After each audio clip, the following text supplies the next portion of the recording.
ai nu pisi BJP yaure khalo ba ai ni chanan da banga me ko ai nu pasi BJP nu pisi ki nu pa BJP yaure khalo ba madu chanan da banga me ba hojik se mayam na khangbi da ga se political establishment jina CSO da gi masing yam be heli mapan kan be hele ba akoina ideology do miyam da makok to pura hanjan mangam dri hojik se moi macha masu sira kan na moi ma ngatang thola maga nungdang na rally ma chatlam maga moi role se miyam gi role se adai da loire na khan ba mi no sing yam ne hojik se mayam gi kholom law se kan thola kan ne ba ko chat kani support to gani rubber bullet chani TIS kap ko chani khong lei thik pa yaw gani sok kani miyam gi thodang je adugi agitation du da loire na khanbi ba miyam yawri ba ngarang gi wangjing gi thodok tu da tholei ba nupi miyam do ama mom go je hang je ba ko lan manung da khoi ju hairok ta du tawru bani a tawru bani a sunu da khoi chak thong mu chalim nei loi har kane ba a khoi je gadang taw da noi ke do ge har kane ba si kau bi no ba adu bu live poti kai no ha ga na Cocomi na tawri se Cocomi na tawri se people gi thamoi da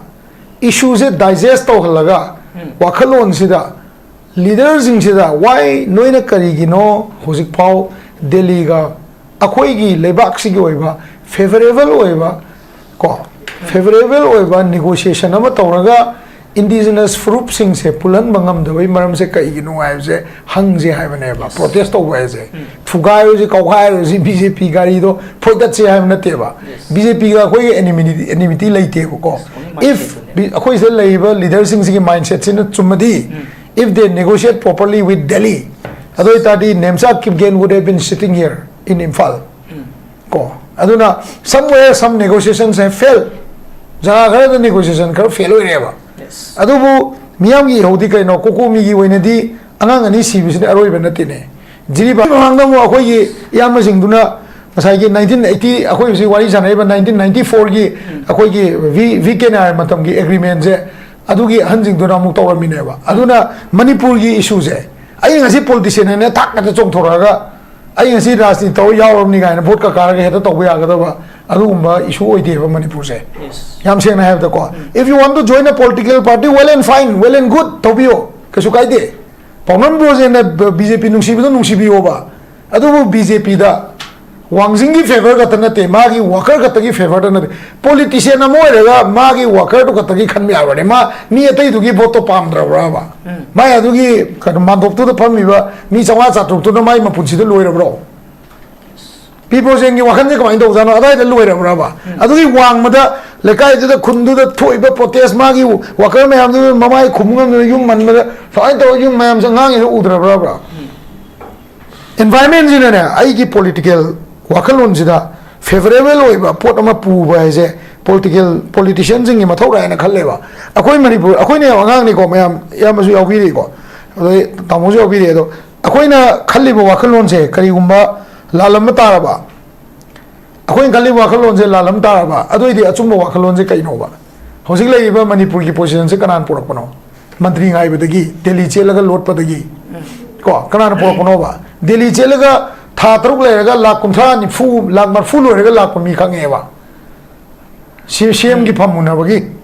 IT lak lore lak mi khange ba ko wai bo ko phamuna ba gi camping do da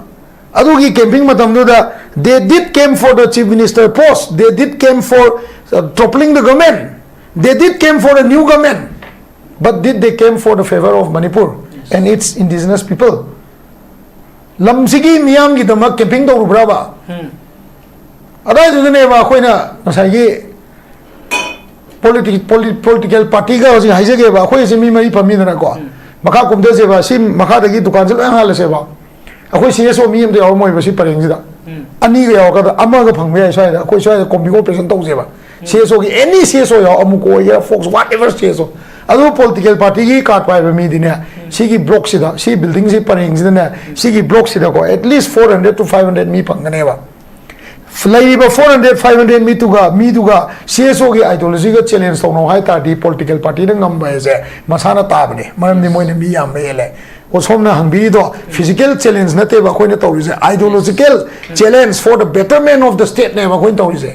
ideological challenge ne ba adu gi ideology khoina puri ba ideology je la le hai ta di kai maram gi ro ngasi khoina wahi ama hai ba da mi myam tholei je kai jino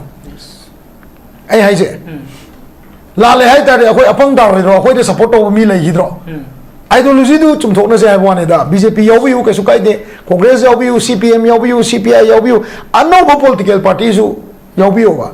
1947 Manipur Constitution Act to akoi di khangau re akoi pok tri ba ko ado anjing pok pi ra madra adai du da Manipur Constitution Act to merger to ding da adu gi act to leina matam du gi miyam du na matam du leiba politician du na merger to matam da ningthau du na no single point was negotiated Manipur ki favor da ne merger agreement da ne single point ambo Manipur ki favor da Manipur favor is 47 ki Constitution Act se sidai da schedule tribe adu da kem leram dam ne vote ka matam da 53 people vote kai tara manga ching de karim ne si kem leram deva adu leram deva situation do kem to the India Constitution change fare koi Gandhi unadam ni Rahul Gandhi la am kuba koi Wangjing gi lamba ga chau se kodom popi lamba koi ko masida nawai Kerola ko da Rajiv Gandhi la ko da Indira Gandhi la ko tam da mayam chalaga krik in mi China China ngam ponte adubu Rajiv Gandhi da Indira Gandhi da Manipur gi oiba politician jing na chathum ni ru natana akoi gi sigi thoklaiba situation me amje we want to play a role in the development of India akoi ju India gi development du as a Manipuri emoina as a Manipuri mitai emoina as a Manipuri okay ani tangkhul emoina as a Manipuri paiti emoina as a Manipuri simti ema mati emoina wifi emoina akoi India gi development ji da akoi apunma Manipur jina economically politically akoi role ma di play tawni nge ko swai gi jaga sida kari maram gi any politician any political party ne negotiate tawdri no ha pochine ba koi lai je aduga aina media ma yam da di miyam da thamning ma na ko adom na BJP yobi ba ka su gai de ba hayeng gi numit chime di ko khetang yeng bi ra kan na ko mayam du da yam kan na thukai ko kai ba taw je na te khoi na protest taw je ha je ko khoi kai mta na hom da thukai ko kai ba taw je ha ru leite ko aduga hoji ki tamona ju sona kan da tamona hai bi gi do nasai khoi na ju press meet taw ko sida ama thole police ki ko Manipur police ki mi ani pha ma dam da Manipur police ki mi am yaw re ba kano national highway to da nauri ka pam bagi ko sumaina Manipur police na moi gi marak ta leiba karan da ba mi du ju pharaga miyam da paliba bhatia nai saita gi ek se palaga phasan bi yoba adu ita di yau khongloi yau tori ba kangu akoi ga public ka ideology je chumna pungam ne ba adu na ta da nauri ka padu da ai haijini ne nauri ka pa marak to da police yom do ne uniform thamaga mu tholok pa pendri ne na adagi Wangjing gi du video lai rabne hayang si phom manung da madu lengak na step lo dam ni SP na moi gi do kauraga suspension dam gera kai to ge noi maru ani kapsal ni mi gari du da makon thoi bne adu gu mi sing du mo na free hand da tharaga iyo control to ngam ne ha adu khan nganu sine khoi hai so pixi gi sumari leina ba maru na ko gi Cocomi gi part mo ri ba ko nupi gi branch hai batare sina ko gi maru na ko gi hayeng gi Khongjom de gi kino se BJP sing boycott to gi wafam si kamai to no miyam do thambi BJP boycott to se maram lei kai no ai kan da mana to ga ma thau sing mapung phana to di hai bai ne akoi na BJP boycott to se ko hana akoi kai no kan da party policy du ne ba khoi attack to se mi de na te ba 2023 da gi na hosi phau da putharak pa sida narco terrorist ki problem si ma solve to ngam dri hosi ko then hosi chief minister ani le ram ne hosi hosi di chief minister ka usre mari busre ko lai di se han me ma lai gre akon me ji ga ko chief minister mari sure governor ma lai rame hosi po solution am ta lai the ko secondly akoi na demand to gi ba miyam gi dama akoi na demand peaceful coexistence oina ba demand to gi ba issue ke ama lai ri hai ba issue me am do adui manung da su kem sing gi lai ba record sing hai tare ko adu ma mayam ma akoi na movement gi matang da den su abrogate to ba khot pa adu da mayam ma hai ba pot sing ji thabak oina am to pangthok tri hai tare ko then BJP gi policy gi matung ina central government ga akoi ga home ministry gi level da wari sanagi ba lai hai ba du makha chathab leite adu ga makha ta ba pai sa bu leite ko sini leise then adu matung da ngasai gi huji lei ba lengak sida honorable Khemchan gi lengak sina kwai dai mapan kan ma lengak oibam thokne maram di tribal deputy chief minister ani lei ne aduna moi ani na yam laina ꯍꯥꯏꯗꯤ ꯃꯥꯒ ꯄꯨꯜꯂꯒ ꯃꯥꯒ ꯐꯝꯃꯤꯟꯅꯔꯀꯥꯟꯗ ꯃꯥꯒꯤ ꯆꯦꯝꯕꯔꯗ ꯐꯝꯃꯀꯥꯟꯗ ꯂꯩꯔꯤꯕ ꯏꯁꯨꯁꯤꯡꯁꯤ piece ꯄ꯭ꯔꯣꯁꯦꯁꯁꯦ ꯈꯤꯇꯪ aggressive ꯑꯣꯏꯅ ꯆꯠꯊꯕ ꯌꯥꯕ ꯁ꯭ꯇꯦꯖꯇꯤ ꯑꯣꯏꯔꯕꯅꯦꯕ ꯑꯗꯨꯒꯤ ꯄꯣꯠꯁꯤ ꯅꯦꯝꯆꯥ ꯀꯤꯞꯒꯦꯟ ꯑꯃꯗꯤ ꯍꯧꯖꯤꯛꯀꯤ ꯂꯩꯔꯤꯕ ꯅꯥꯒꯥꯒꯤ ꯗꯤꯄꯨꯇꯤ ꯁꯤ ꯑꯦꯝꯁꯤꯅ ꯃꯣꯏꯒꯤ ꯑꯦꯔꯤꯌꯥꯗ ꯅꯠꯇꯕ ꯑꯇꯣꯞꯄ ꯑꯦꯡꯒꯜꯗ ꯃꯅꯤꯄꯨꯔꯒꯤ ꯑꯦꯖ ꯑ ꯍꯣꯜ ꯑꯩꯈꯣꯏꯒꯤ ꯃꯅꯤꯄꯨꯔꯤ ꯍꯥꯏꯔꯁꯤ ꯑꯩꯈꯣꯏꯁꯤ ꯃꯅꯤꯄꯨꯔꯤ ꯑꯣꯏꯔꯁꯤ ꯍꯥꯏꯕ ꯅꯠꯇ꯭ꯔꯒ ꯃꯅꯤꯄꯨꯔꯤꯅꯤ ꯍꯥꯏꯕ ꯑꯦꯖꯦꯟꯗꯥꯁꯤꯗ ꯑꯣꯅꯔꯦꯕꯜ ꯁꯤ ꯑꯦꯝꯁꯤꯗ ꯁꯞꯄꯣꯔꯠ ꯇꯧꯔꯤꯕ꯭ꯔꯥ ꯅꯠꯇꯕ ꯇꯧꯗꯕ꯭ꯔꯥ ꯍꯥꯏꯕꯁꯤ ꯌꯥꯝ ꯀ꯭ꯂꯤꯌꯔ ꯑꯣꯏꯗ꯭ꯔꯦꯕ ꯃꯔꯝꯗꯤ ꯀꯩꯒꯤꯅꯣ ꯍꯥꯏꯀꯥꯟꯗ ꯉꯁꯥꯏꯒꯤ ꯀꯥꯞꯄꯤꯕ ꯅꯣꯡꯃꯩ ꯃꯌꯥꯝꯁꯤ ꯑꯗꯒꯤ ꯂꯩꯈꯤꯗ꯭ꯔꯤꯕ ꯇꯥꯡꯈꯨꯜꯒꯤ ꯏꯆꯤꯟ ꯏꯅꯥꯎ ꯗꯦꯟ ꯁꯦꯅꯥꯄꯇꯤ ꯆꯠꯄ ꯍꯜꯂꯛꯄ ꯑꯁꯤꯒꯤ ꯃꯌꯥꯝꯁꯤꯒ ꯃꯈꯥ ꯇꯥꯕ BJPꯒꯤ ꯑꯣꯏꯕ ꯑꯦꯡꯒꯜꯗ ꯉꯁꯥꯏꯒꯤ ꯀꯩ ꯍꯥꯏꯅꯤ BJPꯒꯤ ꯑꯣꯏꯕ ꯑꯦꯡꯒꯜꯗ people to people ꯀꯣꯟꯇꯦꯛꯁꯦ ꯑꯦꯟꯍꯦꯟꯁ ꯇꯧꯔꯒ ꯍꯦꯟꯒꯠꯂꯛꯄꯒꯤ ꯃꯃꯤ ꯑꯃꯇ ꯇꯥꯗꯦ ꯍꯥꯏꯇꯥꯔꯦꯀꯣ ꯁꯤꯃ ꯂꯩꯔꯦꯀꯣ ꯑꯗꯣ people to people ꯑꯦꯟꯍꯦꯟꯁ ꯇꯧꯕ ꯃꯃꯤ ꯇꯥꯗꯦ ꯍꯥꯏꯁꯦ ꯀꯥꯡꯄꯣꯛꯄꯤꯗ ꯎꯅꯔꯤꯕ ꯃꯤ ꯃꯌꯥꯝꯗꯣ ꯑꯗꯨꯒꯤ ꯃꯔꯛꯇ ꯅꯦꯝꯆꯥ ꯀꯤꯞꯒꯦꯟ ꯌꯥꯎꯏ ꯌꯥꯎꯗꯦꯗꯣ ꯇꯣꯛꯈ꯭ꯔꯀꯥꯟꯗ ꯆꯤꯐ ꯃꯤꯅꯤꯁꯇꯔ ꯑꯃ ꯂꯥꯛꯄ ꯍꯥꯏꯁꯤ ꯉꯁꯥꯏꯒꯤ BJPꯒꯤ ꯐꯤꯔꯥꯟ ꯈꯔ ꯇꯧꯔꯁꯨ ꯍꯥꯏꯕ ꯎꯕ ꯊꯣꯛꯄꯅꯦꯕꯀꯣ ꯍꯥꯏꯔꯤꯕ ꯖꯒꯥꯁꯤꯡꯗꯨꯗ ꯐꯤꯔꯥꯟ ꯑꯃꯐꯥꯎ ꯍꯥꯏꯕ ꯎꯗꯦ ꯑꯗꯒꯤ ꯃꯟꯗꯜꯅ ꯃꯥꯕꯨ ꯑꯣꯛꯄ ꯍꯔꯥꯎꯕ ꯇꯌꯥꯝꯕ ꯂꯩꯗꯅꯀꯣ ꯂꯦꯡꯌꯥꯟꯗꯨꯐꯥꯎꯗ BJPꯒꯤ ꯂꯦꯡꯌꯥꯟ ꯑꯣꯏꯅ ꯌꯥꯟꯕ ꯎꯗꯦꯕ ꯑꯗꯨꯅ ꯂꯩꯔꯤꯕ ꯄꯣꯠꯁꯤꯗ ꯉꯁꯥꯏꯒꯤ ꯍꯦꯟꯅ ꯑꯦꯒ꯭ꯔꯦꯁꯤꯚ ꯑꯣꯏꯕ ꯃꯑꯣꯡꯗ ꯄꯤꯁ ꯄ꯭ꯔꯣꯁꯦꯁ ꯆꯪꯁꯤꯟꯒꯗꯨꯗꯤ ꯑꯣꯟꯅ ꯇꯩꯅ ꯆꯠꯂꯕ꯭ꯔꯥ ꯍꯥꯏꯕ ꯄꯣꯠꯇꯨꯅꯦꯕ ꯂꯥꯛꯏꯁꯦꯀꯣ ꯁꯤꯅꯤ ꯂꯩꯔꯤꯁꯦ ꯑꯗꯒꯤ ꯑꯗꯨꯃ ꯂꯩꯔꯦ ꯗꯦꯟ ꯑꯩꯈꯣꯏꯅ ꯍꯧꯖꯤꯛ ꯈꯣꯡꯖꯣꯝ ꯗꯦꯒꯤ ꯃꯇꯥꯡꯁꯤ ꯂꯥꯛꯑꯀꯥꯟꯗ ꯑꯩꯈꯣꯏ ꯈꯣꯡꯖꯣꯝ ꯗꯦ ꯕꯣꯏꯀꯣꯠ ꯇꯧꯕ ꯅꯠꯇꯦ ꯈꯣꯡꯖꯣꯝ ꯗꯦꯗ ꯆꯠꯄꯤꯅꯤꯡꯕ ꯃꯌꯥꯝ ꯂꯣꯏ ꯆꯠꯄꯤꯌꯨ ꯀꯩꯁꯨ ꯀꯥꯏꯗꯦ ꯑꯣꯟꯂꯤ BJPꯒꯤ ꯄꯣꯂꯤꯁꯤꯁꯦ ꯑꯩꯈꯣꯏꯅ ꯌꯥꯅꯤꯡꯗꯕꯒꯤ ꯁꯦꯟꯇꯔꯒꯤ ꯄ꯭ꯔꯣꯛꯁꯤ ꯃꯌꯥꯝꯁꯤ ꯑꯩꯈꯣꯏꯅ ꯂꯩꯔꯤꯕ ꯂꯣꯀꯦꯜꯒꯤ ꯂꯤꯗꯔꯁꯤꯡꯁꯤꯅ ꯁꯦꯟꯇꯔꯒ ꯑꯩꯈꯣꯏꯒꯤ ꯃꯅꯤꯄꯨꯔꯒꯤ ꯐꯦꯚꯔꯗ ꯍꯥꯏꯇꯥꯔꯦ ꯃꯅꯤꯄꯨꯔꯒꯤ ꯂꯩꯔꯤꯕ ꯁꯤꯆꯨꯋꯦꯁꯟꯁꯤ ꯏꯟꯗꯤꯖꯤꯅꯁ ꯇ꯭ꯔꯥꯏꯕ ꯃꯌꯥꯝꯁꯤꯒ ꯑꯩꯈꯣꯏꯒ ꯂꯩꯃꯤꯟꯅꯕ ꯌꯥꯅꯕ ꯐꯦꯚꯔꯗ ꯑꯩꯈꯣꯏꯒꯤ BJPꯒꯤ ꯂꯣꯀꯦꯜ ꯄꯥꯔꯇꯤ ꯄ꯭ꯔꯁꯤꯗꯦꯟ ꯁꯦꯀ꯭ꯔꯦꯇꯔꯤ ꯃꯌꯥꯝ ꯂꯣꯏꯅꯃꯛ ꯄꯨꯜꯂꯀꯥꯟꯗ ꯁꯦꯟꯇꯔꯒꯤ BJPꯒꯤ ꯄꯣꯂꯤꯁꯤꯁꯤꯒ ꯃꯣꯏ ネꯒꯣꯁꯤꯌꯦꯠ ꯇꯧꯕ ꯉꯝꯗ꯭ꯔꯦ ꯍꯥꯏꯁꯤꯗꯤ ꯌꯥꯝ ꯀ꯭ꯂꯤꯌꯔ ꯑꯣꯏꯔꯦꯕ ꯌꯥꯝ ꯁꯦꯡꯅ ꯍꯥꯏꯕꯗꯀꯣ ꯑꯗꯨꯅ ꯃꯔꯝ ꯑꯣꯏꯔꯀꯥꯟꯗ ꯑꯩꯈꯣꯏꯅ ꯑꯗꯨꯒꯨꯝꯕ ꯑꯊꯧꯕ ꯃꯌꯥꯝꯗꯨꯒꯤ ꯍꯩꯀꯠ ꯇꯝꯕ ꯃꯇꯝꯗ ꯃꯅꯤꯄꯨꯔꯒꯤ ꯃꯤꯌꯥꯝꯗ ꯆꯠꯊꯔꯛꯄ ꯕꯣꯠ ꯁꯥꯏꯠꯄꯨ ꯗꯤꯚꯥꯏꯠ ꯇꯧꯊꯣꯛꯍꯟꯕ ꯏꯟꯗꯤꯖꯤꯅꯁ ꯇ꯭ꯔꯥꯏꯕ ꯃꯌꯥꯝ ꯑꯩꯈꯣꯏ ꯂꯩꯃꯤꯟꯅꯔꯝꯕ ꯃꯌꯥꯝꯗꯨꯕꯨ ꯄꯣꯂꯤꯁꯤ ꯑꯃꯒꯤ ꯃꯈꯥꯗ ꯅꯨꯃꯤꯠꯇꯨꯗ ꯒꯚꯔꯟꯃꯦꯟꯠꯅ ꯇꯧꯒꯗꯕ ꯃꯊꯧꯁꯤꯡ ꯇꯧꯔꯝ ꯇꯥꯔꯗꯤ ꯑꯗꯨꯝ ꯀꯞ ꯇꯧꯕ ꯌꯥꯕꯅꯦꯕ ꯁꯤꯗꯩ ꯍꯦꯟꯅ ꯆꯥꯎꯅ ꯄꯣꯄꯨꯂꯦꯁꯟ ꯂꯩꯕ ꯖꯒꯥ ꯎꯠꯇꯔ ꯄ꯭ꯔꯗꯦꯁ ꯒꯨꯖꯔꯥꯠꯇ ꯔꯣꯏꯠꯁꯤꯡꯁꯦ ꯀꯞ ꯇꯧꯔꯒ ꯔꯤꯍꯦꯞ ꯇꯧꯍꯜꯂꯤꯅꯦꯕꯀꯣ ꯑꯗꯨꯒꯨꯝꯕ ꯑꯣꯏꯕ ꯖꯒꯥꯁꯤꯡꯗꯨ ꯇꯧꯕ ꯉꯝꯗꯕꯒꯤ ꯃꯔꯝꯁꯦ ꯑꯩꯈꯣꯏꯅ ꯃꯈꯣꯏꯗ ꯇꯥꯏꯅꯕꯅꯦ ꯍꯥꯏꯇꯥꯔꯦ ꯑꯗꯣ ꯂꯥꯏꯕꯛ ꯊꯤꯗꯤ ꯀꯩꯅꯣ ꯍꯥꯏꯀꯥꯟꯗ ꯍꯧꯖꯤꯛ ꯐꯥꯎꯗ ꯆꯣꯡꯂꯥꯎꯕꯤꯒꯤ ꯊꯧꯗꯣꯛ ꯊꯣꯛꯄ ꯅꯨꯃꯤꯠ ꯑꯅꯗꯔ May 3ꯒꯤ ꯏꯟꯁꯤꯗꯦꯟꯠꯒ ꯆꯞ ꯃꯥꯟꯅꯩ ꯀꯩꯅꯣ ꯍꯥꯏꯗꯤ ꯆꯣꯡꯂꯥꯎꯕꯤ ꯊꯧꯗꯣꯛ ꯊꯣꯛꯄꯅ ꯍꯟꯖꯤꯟ ꯉꯥꯡꯅꯗ꯭ꯔꯁꯨ ꯒꯣꯔꯃꯦꯟꯠꯅ ꯑꯦꯗꯤꯀ꯭ꯋꯦꯠ ꯐꯣꯔꯁ ꯂꯧꯈꯠꯍꯧꯗꯦ ꯍꯥꯏꯕꯁꯤ ꯑꯩꯈꯣꯏ ꯃꯌꯥꯝ ꯌꯥꯃꯤꯟꯅꯕ ꯑꯃ ꯆꯪꯉꯤ ꯕꯣꯝꯗꯨ ꯇꯥꯔ ꯂꯩ ꯃꯤꯌꯥꯝꯗꯣ ꯀꯥꯏꯍꯧꯕꯅꯤ ꯑꯗꯒꯤ ꯃꯤ ꯌꯥꯝꯈꯠꯂꯛꯄꯅꯤ ꯑꯗꯣ ꯁꯨꯃꯥꯏꯅ ꯉꯁꯤ ꯇꯧꯔꯤꯕ ꯕꯦꯔꯤꯀꯦꯠ ꯁ꯭ꯋꯥꯏꯗ ꯕꯣꯝ ꯀꯥꯞꯄ ꯇꯣꯞ ꯀꯥꯞꯄꯗ ꯇꯧꯔꯤ ꯁꯨꯃꯥꯏꯅ ꯃꯣꯏ ꯁ꯭ꯇꯦꯞ ꯑꯝꯇ ꯂꯧꯈꯠꯇꯦ ꯃꯇꯝ ꯆꯥꯅ ꯃꯣꯏ ꯏꯚꯤꯗꯦꯟꯁ ꯃꯌꯥꯝꯗꯣ ꯇꯦꯝꯄꯔꯤꯡꯗꯣ ꯇꯧꯍꯟꯗꯅꯕ ꯃꯗꯨꯒꯤ ꯍꯥꯏꯗꯤ ꯀꯩ ꯍꯥꯏꯇꯥꯔꯦꯀꯣ ꯕꯣꯝ ꯄꯣꯈꯥꯏꯐꯝꯗꯨꯗ ꯀꯩ ꯍꯥꯏꯅꯤ ꯀꯩꯅꯣ ꯇꯧꯗꯅ ꯑꯩꯈꯣꯏꯒꯤ ꯇꯦꯞ ꯅꯨꯡ ꯅꯞꯇꯅ ꯈꯣꯠꯇꯅ ꯅꯣꯏ ꯆꯪꯕ ꯌꯥꯔꯣꯏ ꯈꯣꯠꯂꯣꯏ ꯍꯥꯏꯕ ꯇꯧꯗꯦ ꯐꯣꯔꯦꯟꯁꯤꯛ ꯁꯥꯏꯟꯁ ꯃꯇꯝ ꯆꯥꯅ ꯂꯥꯛꯇꯦ CRPFꯀꯤ ꯀꯥꯡꯕꯨꯗꯨꯅ ꯃꯣꯏꯒꯤ ꯍꯥꯏꯌꯔ ꯂꯦꯚꯦꯜꯒꯤ ꯑꯣꯊꯣꯔꯤꯇꯤꯁꯤꯡꯗꯨꯗ ꯏꯟꯐꯣꯔꯝ ꯇꯧꯔꯒ ꯀꯩꯅꯣ ꯀꯩ ꯍꯥꯏꯅꯤꯀꯣ ꯑꯦꯗꯤꯁꯅꯦꯜ ꯐꯣꯔꯁ ꯀꯧꯗꯦ ꯃꯅꯤꯄꯨꯔ ꯒꯣꯔꯃꯦꯟꯠꯅꯁꯨ ꯑꯦꯗꯤꯁꯅꯦꯜ ꯐꯣꯔꯁ ꯗꯤꯄ꯭ꯂꯣꯏ ꯇꯧꯗꯦ ꯑꯗꯨꯅ ꯃꯔꯝ ꯑꯣꯏꯔꯀꯥꯟꯗ ꯆꯤꯐ ꯃꯤꯅꯤꯁꯇꯔꯒ ꯍꯣꯝ ꯃꯤꯅꯤꯁꯇꯔꯒ ꯔꯤꯖꯥꯏꯟ ꯇꯧ ꯍꯥꯏꯕꯗꯤ ꯃꯣꯏꯒꯤ ꯊꯧꯑꯣꯡꯗꯣ ꯑꯩꯈꯣꯏꯅ ꯌꯥꯅꯤꯡꯗꯕ ꯍꯥꯏꯇꯥꯔꯦ ꯊꯨꯅ ꯇꯧꯕ ꯌꯥꯕ ꯄꯣꯠ ꯃꯌꯥꯝ ꯑꯃ ꯇꯧꯈꯤꯗꯦ ꯑꯗꯨꯒꯤ ꯐꯔꯗꯔ ꯂꯥꯛꯄ ꯀꯥꯟꯗ ꯑꯃꯨꯛ ꯂꯤꯇꯥꯟꯅ ꯅꯣꯡꯃꯩ ꯀꯥꯞꯄꯛꯑꯦ ꯃꯃꯥꯡꯗ ꯄꯥꯜꯂꯤꯕ ꯂꯩꯉꯥꯛꯁꯤꯒꯤ ꯆꯤꯐ ꯃꯤꯅꯤꯁꯇꯔꯅ ꯑꯩꯒꯤ ꯀꯥꯗ ꯅꯥꯒꯥꯒꯤ ꯗꯤꯄꯨꯇꯤ CMꯗꯨꯒ ꯐꯝꯃꯤꯟꯅꯔꯒ ꯏꯁꯨꯗꯣ ꯁꯣꯜቭ ꯇꯧꯈ꯭ꯔꯕꯅꯤ CSO ꯃꯁꯦꯟ ꯐꯝꯃꯤꯟꯅꯍꯜꯂꯦ ꯍꯥꯏ ꯑꯗꯨꯒꯤ ꯃꯇꯝꯗꯨꯗꯗꯤ ꯑꯩꯈꯣꯏ ꯑꯗꯨꯝ ꯈꯜꯂꯦꯕ ꯍꯟꯗꯛꯀꯤ ꯁꯤꯃꯗꯤ ꯌꯥꯝ ꯊꯨꯅ ꯁꯣꯜቭ ꯇꯧꯕ ꯉꯝꯒꯗꯕ ꯑꯗꯨꯒꯨꯝꯕ ꯒꯚꯔꯟꯃꯦꯟꯠ ꯑꯃꯗꯤ ꯑꯣꯏꯔꯦ ꯍꯥꯏꯕꯁꯦ ꯑꯩꯈꯣꯏꯒꯤ ꯊꯥꯖꯕ ꯂꯩꯕꯅꯦꯕ ꯑꯗꯣ ꯁꯗꯟꯂꯤ ꯁꯤꯒꯤ ꯂꯤꯇꯥꯟ ꯊꯧꯗꯣꯛꯁꯦ ꯑꯃꯨꯛꯀ ꯊꯣꯛꯂꯛꯄ ꯃꯇꯝꯗ ꯑꯩꯈꯣꯏꯗ ꯂꯥꯛꯏꯁꯦ ꯀꯩꯅꯣ ꯍꯥꯏꯀꯥꯟꯗ ꯂꯤꯇꯥꯟꯗꯒꯤ ꯈꯤꯇꯪ ꯃꯊꯛ ꯀꯥꯈꯠꯂꯀꯥꯟꯗ ꯁꯨ ꯀꯦꯝ ꯑꯃ ꯂꯩꯌꯦꯕꯀꯣ ꯍꯥꯏꯔꯤꯕ ꯁꯨ ꯀꯦꯝꯁꯤꯗꯒꯤ ꯀꯦꯗꯔꯁꯤꯡꯁꯦ ꯊꯣꯛꯂꯛꯑꯒ ꯀꯥꯞꯄꯝꯃꯒ ꯑꯃꯨꯛꯀ ꯁꯨ ꯀꯦꯝꯗ ꯆꯪꯈ꯭ꯔꯕ ꯍꯥꯏꯕꯒꯤ ꯄꯣꯠꯇꯨꯗꯅꯦꯕ ꯑꯩꯈꯣꯏ ꯂꯥꯛꯏꯁꯦ ꯑꯗꯥꯏ ꯖꯒꯥꯗꯨꯗꯗꯤ ꯑꯃꯨꯛ ꯇꯥꯡꯈꯨꯜ ꯏꯆꯤꯟ ꯏꯅꯥꯎꯁꯤꯡ ꯑꯅꯤ ꯂꯩꯇꯕꯗꯣ ꯑꯗꯨꯒꯤ ꯃꯆꯟꯁꯤꯡꯗꯨꯅ ꯃꯣꯏꯅ ꯍꯥꯏꯔꯛꯄ ꯃꯇꯨꯡ ꯏꯟꯅ ꯂꯤꯇꯥꯟ ꯐꯥꯎ ꯃꯍꯥꯗꯦꯕꯗꯒꯤ ꯂꯤꯇꯥꯟ ꯊꯣꯡꯐꯥꯎ ꯃꯣꯏꯅ ꯁꯦꯀ꯭ꯌꯨꯔꯤꯇꯤ ꯇꯧꯔꯝꯃꯒ ꯊꯥꯗꯣꯛꯑꯝꯃꯕꯅꯤ ꯑꯗꯨꯅ ꯇꯥꯛꯄꯗꯤ ꯀꯩꯅꯣ ꯍꯥꯏꯔꯀꯥꯟꯗ ꯑꯥꯔꯃꯤꯁꯤꯡꯁꯤꯅ ꯄꯦꯔꯥꯃꯤꯂꯤꯇꯔꯤ ꯐꯣꯔꯁꯅ ꯑꯦꯔꯤꯌꯥ ꯗꯣꯃꯤꯅꯦꯁꯟ ꯇꯧꯕ ꯂꯣꯏꯔꯕ ꯖꯒꯥ ꯑꯃꯐꯥꯎ ꯃꯣꯏꯁꯦ ꯊꯤꯟꯗꯣꯛꯑꯝꯕꯅꯦ ꯂꯧꯋꯦ ꯍꯥꯏꯇꯥꯔꯦ ꯑꯗꯨꯒꯤ ꯃꯔꯛꯇꯨꯗ ꯅꯣꯡꯃꯩ ꯀꯥꯞꯄꯛꯄꯗꯣ ꯑꯗꯨꯒꯤ ꯀꯥꯞꯄꯗꯨꯐꯥꯎꯗ ꯑꯣꯄꯔꯦꯁꯟ ꯇꯧꯔꯒ ꯐꯥꯕ ꯉꯝꯗ ꯇꯥꯔꯒꯗꯤ ꯃꯗꯨꯒꯤ ꯀꯣꯟꯁꯤꯀ꯭ꯋꯦꯟꯁ ꯃꯌꯥꯝꯗꯣ ꯄꯥꯜꯂꯤꯕ ꯆꯤꯐ ꯃꯤꯅꯤꯁꯇꯔꯁꯤꯅ ꯃꯉꯣꯟꯗ ꯇꯥꯔꯛꯀꯅꯦꯕ ꯁꯤꯅꯦꯕ ꯂꯩꯔꯤꯁꯦ ꯑꯗꯨꯅ ꯍꯣꯜ ꯑꯦꯟ ꯁꯣꯜꯂꯤ ꯀꯩꯅꯣꯍꯥꯏꯀꯥꯟꯗ BJPꯒꯤ ꯁꯦꯟꯇꯔꯒꯤ ꯄꯣꯂꯤꯁꯤꯗ ꯃꯅꯤꯄꯨꯔꯁꯦ ꯃꯣꯏꯅ ꯀꯗꯥꯏꯗ ꯄ꯭ꯂꯦꯁ ꯇꯧꯅꯤꯡꯉꯤꯅꯣ ꯀꯔꯝꯕ ꯖꯒꯥꯗ ꯃꯅꯤꯄꯨꯔꯁꯦ ꯊꯝꯅꯤꯡꯉꯤꯅꯣ ꯆꯍꯤ 3 ꯐꯥꯔꯛꯀꯗꯧꯕ ꯏꯔꯥꯡꯁꯤꯒꯤ ꯃꯅꯨꯡꯗ ꯃꯅꯤꯄꯨꯔꯁꯤꯗ ꯉꯁꯥꯏꯒꯤ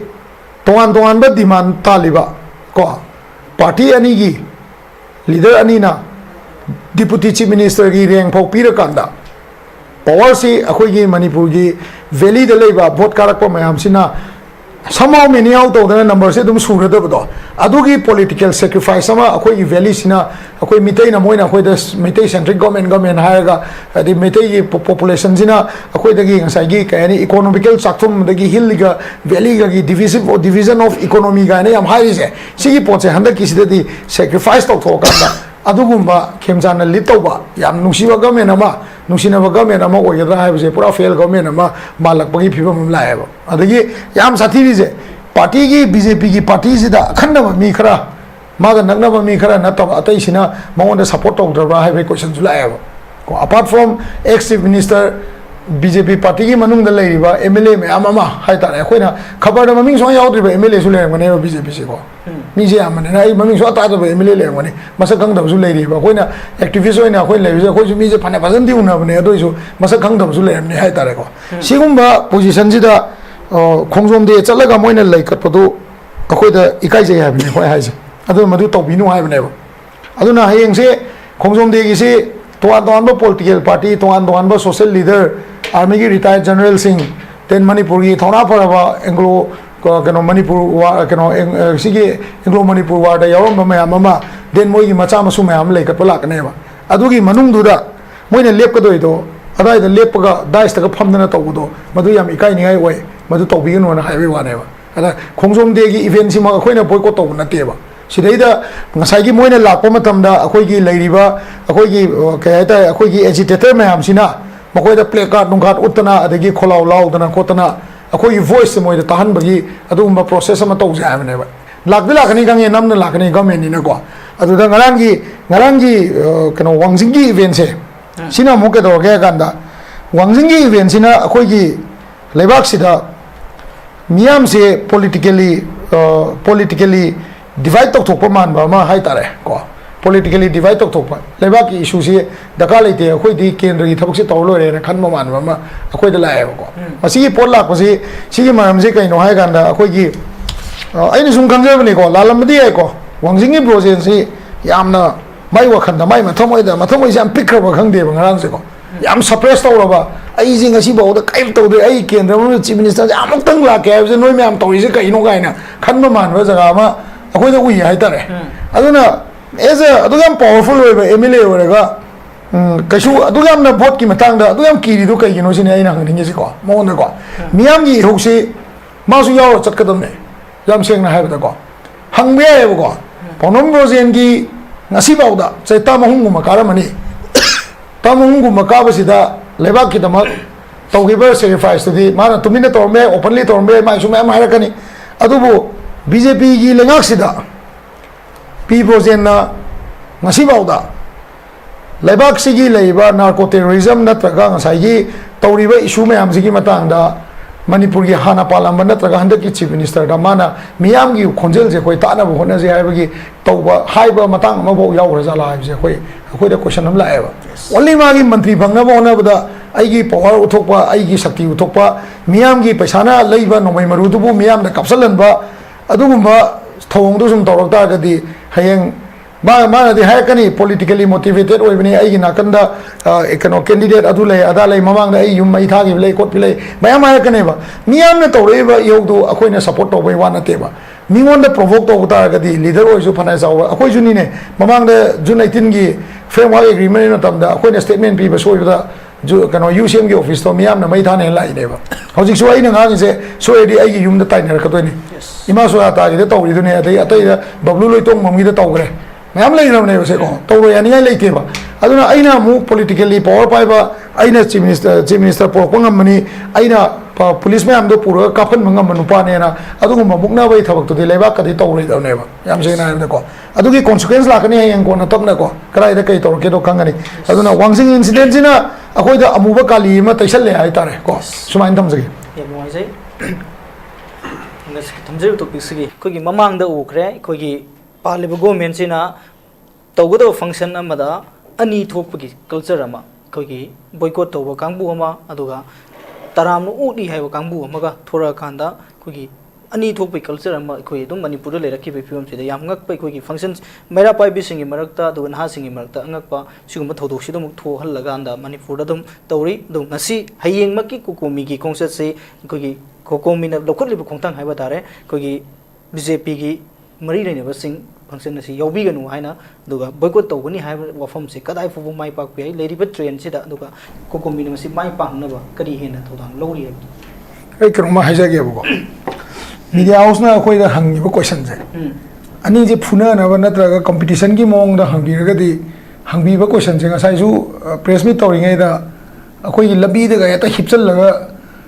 hekta to ning wai mong da ga ta phudan na ning wai mong da hang ko yaw re ba sima gi tang media gi su role am le yo ko akoi ai na hai ni je som da hai ba na te ko ai ngasai du ning sang ko ni da ngasai gi noi na di boycott to ga huji amu matai de gi kholao lao na hai se kamai to inu ga hang jala ko yaw re yo ko akoi na boycott to se khongjom de na te ba people du ne ba ai ga ma hai je ge ba miyam ji ithil jina chumma di ko khambra miyam di ithil jina chumma de ai nu BJP yaw re khalo ba ai na chalan da ba me ko ai nu pa se BJP nu pi se ki nu pa BJP yaw re khalo ba maru chalan da ba me ba hojik se mayam na khangbi da ko khangbi ge da se political establishment jina CSO da gi masing yam be heli mapangan kan ba hele ba akoina ideology do miyam da makok to pura hanjan mangam dri bu se moi macha masu siraga na moi ma ngatang thola maga nungdang na nga rally ma chala maga moi role se miyam gi role se adai le loire na khan ba mi na sing yam me bu se mayam gi kholom law se kan thola ka ne ba ko chat ka ni support to ga ni rubber bullet cha ni KIS ka ko cha ni khong lei thik pa yaw ga ni sok ka ni miyam gi thodang je adu gi agitation du da loire na khanbi ba miyam miyam yaw ri ba ngarang gi Wangjing gi thodok tu da tholei ba nupi miyam do ama mam go ro je hang je ba ko lan manung da khoi ju hai rok ta du to ru ba ni a ta to ru ba ni a su nu da khoi chak thong mu chalim nei loi har ka ne ba a khoi je ga dang to ba noi ke to ge har ka ne ba si kau bi no ba adu bu live poti kai no ha ga na Cocomi ne to ri se Cocomi ne to ri se people gi thamoi da issue se digest to halaga wakhalon sida leaders in sida why noina kari gi no hojik phau Delhi ga akhoi gi lebak si gi oiba favorable oiba ko favorable oiba negotiation ama tawraga indigenous group sing se pulan bangam da bai maram se kai gi no ai se hang je hai bane ba protest to wai se thugai ji kau khai ji BJP gari do phoidat se hai na te ba BJP ga khoi enmity leite ko if akhoi se leiba leader sing gi mindset sin chumadi if they negotiate properly with Delhi adoi tadi Nemsa Kipgen would have been sitting here in Imphal ko aduna somewhere some negotiations have failed jaga gara the negotiation kar fail oi reba adubu miyam gi hodi kai no Cocomi gi oina di angang ani CBC ne aroi ben natine jiri ba hangda mo akhoi gi yam sing duna masai gi 1980 akhoi si wari janai ba 1994 gi akhoi gi VKNR matam gi agreement je adugi hanjing duna mu tawrami ne ba aduna Manipur gi issue je ai ngasi politician ne thak ka chong thoraga ai ngasi rajni taw yawram ni ga na vote ka kar ga heta taw ya ga da ba adugumba issue oi de ba Manipur se yam se na have the call if you want to join a political party well and fine well and good tobio kasu kai de pawnam bro je na BJP nungsi bi nungsi bi oba adubu BJP da Wangjing gi favor ka tana te magi worker ka tagi favor na politician na mo rega magi worker to ka tagi khan mi awade ma ni atai du gi vote to pam dra ba ma ya du gi ka man dop tu da pham mi ba ni chawa cha tu na mai ma punchi da loi ra bro people saying gi wakhan je ka mai do jano adai da loi ra ba adu gi wang ma da lekai da khun du da thoi ba protest magi worker me am du mamai khumngam yum man ma fai to yum ma am sa ngang e udra ba environment jina ne ai gi political wakhalon sida favorable oiba pot ama pu ba je politicians ngi mathau ra na khalle ba akoi Manipur akoi ne wangang ni ko mayam yam su yaw bi ri ko tamo su yaw bi ri do akoi na khalli ba wakhalon se kari gumba lalam ta ra ba akoi khalli ba wakhalon se lalam ta ra ba adoi di achum ba wakhalon se kai no ba hosik lai ba Manipur ki position se kanan purak pano mantri ngai ba dagi Delhi chelaga lot pa dagi ko kanan purak pano ba Delhi chelaga tha taruk lega lak kumtha ni fu lak mar fu lo rega lak mi khange ba CM gi phamuna ba gi IT lak lo lak mi khange ba ko wai bo ko phamuna ba gi camping do da adu gi camping matam do da They did came for the chief minister post. They did came for toppling the government. They did came for a new government. But did they came for the favor of Manipur and its indigenous people? Lamsigi miyam ki damak camping to rubraba. Adai tu ne ba khoi na nasai political party ka hosi haise ke ba khoi simi mari pami na ko. Maka kumde se ba sim maka dagi dukan se hal se ba. Akhoi CSO mi de aw moi ba si pareng sida. Ani ga ka da ama ga phang me sai da akhoi sai computer operation to se ba. CSO ki any CSO ya amu ko ya folks whatever CSO. Adu political party ki card pa mi dine sigi block sida si building si pareng sida ne sigi block sida ko at least 400 to 500 mi phang ne ba. Fly ba 400 500 mi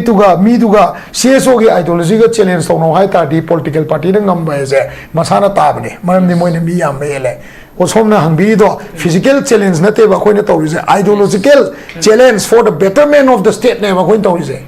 ideological challenge ne ba adu ge ideology khoi na puri ba ideology je la le hai ta di kai maram gi rong asi khoi na wahi ma hai ba da mi myam tholei je kai jino ai hai je la le hai ta de akhoi apang da ro akhoi de support to mi lai hidro ideology du chum thok na se ba ne da BJP yaw bi ke su kai de Congress yaw bi CPM yaw bi CPI yaw bi another political parties yaw bi ba 1947 Manipur Constitution Act to akhoi di khangau re akhoi pok tri ba ko ado anjing pok pi ra madra adai du da Manipur Constitution Act to merger to ding da adu gi act to leina matam du gi miyam du na matam du leiba politician du na merger to matam da ningthau du na no single point was negotiated Manipur ki favor da ne merger agreement da ne single point ambo Manipur ki favor da Manipur favor is 47 ki Constitution Act se sidai da schedule tribe adu da kem leram dam ne vote ka ba matam da 53 people vote kai tara manga ching de karim ne si kem leram deba adu leram deba situation do kem to the India Constitution change fare koi as Gandhi unaradam ni Rahul Gandhi la am kuba koi Wangjing gi lamba ga chau se kodom popi lamba koi ko masida nawai kerola ko da Rajiv Gandhi la ko da Indira Gandhi la ko tam da mayam chalaga krik in mi China China ngam ponte adu bu Rajiv Gandhi da Indira Gandhi da Manipur gi oiba politician jing na chakthum ni ru banatna akhoi gi sigi thoklai ba situation me amje we want to play a role in the development of India akhoi su India gi development do as a Manipuri emoina as a Manipuri mitai emoina as a Manipuri okay ani tangkhul emoina as a Manipuri paiti emoina as a Manipuri simti ema mati emoina wifi emoina akhoi India gi development ji da akhoi apunma Manipur sina economically politically akhoi role ma di play tawni nge ko swai gi jaga sida kari maram gi any politician any political party na negotiate tawdri no ha pochine ba koi lai je aduga aina media ma yam da di miyam da thamning mam na ko adom na BJP yobi do yobi oba ka su gai de ba hayeng gi numit chime di ko khetang yeng bi ra kan na ko mayam du da yam kan na thukai ko kai ba taw je na te khoi na protest taw je ha je ko khoi kaim da phom mam da thukai ko kai ba taw je hai ru lai te ko aduga hoji gi tamona ju sona kan da tamona hai bi gi do nasai khoi na ju press meet taw ko sida ama thole police ki ko Manipur police ki mi ani pha ma dam da Manipur police ki mi yaw re ba kano national highway to da Nahakpam bagi ko sumai na Manipur police na moi gi mar ta leiba karan da ba mi du ju pha ga miyam da pali ba bhatia nai sai ta gi ek se pala ga phasan bi yo ba adu ita di yau khongloi yau tori ba kangu akoi ga public ka ideology je chumna pungam ne ba adu na ta da Nahakpam tu da ai hai jini ne Nahakpam mar tu da police yom do ne uniform thamaga mu tholakpa pendri ne na adagi Wangjing gi du video lai rabne hayang si phom manung da madu lengak na step lo dam ni SP na moi gi do kauraga suspension dam gera kai to ge noi maru ani kapsal ni mi gari du da makon thoi bne adu gu mi sing du bo moi na free hand da tharaga yo control to ngam ne adu khan ganu sine koi hai so ain dam jage yam noi jai asigi